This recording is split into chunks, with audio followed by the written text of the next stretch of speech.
So tuning back in to our We Are Rome series, this week is Romans 12, verses 1 to 13. And one of the questions we got in, we're inviting people to text in questions just about the sermon, about the passage. Any thoughts or questions or anything that just to dig a little deeper into the message. One of the questions was, what's a time when you have lived different? Well, when we sold our house in California and moved here to Texas a year ago, we had to, it didn't sell right away, so we lived with some amazing friends that let us stay there. And in the midst of all that, we had been thinking about living smaller and building a house that is smaller and just using resources even more wisely so that we could be able to give more and do other things with that extra money.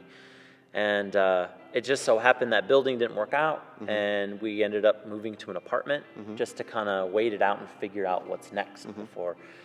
And in the midst of that, it was an intentional move, but unplanned events occurred, and that God used it to show us there are these people living right next to you, feet away, that you run into every day. This is an opportunity to pour into their lives. And so Emily and I made an intentional move, living in an apartment, to start getting to know our neighbors, to bring them.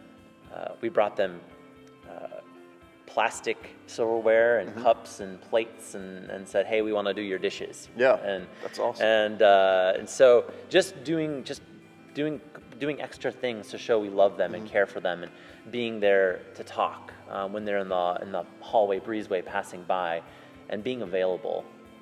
That has really opened up amazing opportunities to share and create relationships and share Jesus. And really some cool things have been happening.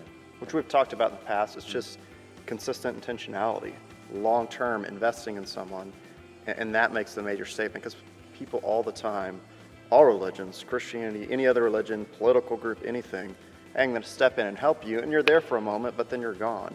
And we as a culture have kind of stepped back from that, and we have this, we're more jaded because we know what it is for someone to step in and then be gone. Right. And so when somebody is there consistently, that makes a massive statement. It does look very, very different. And I just got to say, the sinful part of me, the sinful selfish side, definitely creeps in a lot. We go into our apartment, and we got 2 boys, a dog, a house to take care of, lots of other friends to see, and there's a part of me that just says, I just want to sit down and turn on some Netflix. Right? But there's also that spirit moving in me that says, no, I'm called. I mean, just read Romans, like we've been reading. I'm called to live differently. I'm called to be Christ's hands and feet. And so there are times when I go the human side, and then there are the times when the Spirit leads me and convicts me enough to say, just go out and be available. Just be there. And when someone walks by, say hi. And so it's been really cool what he's been doing. Well, very good. Thank you for the story. Another great question.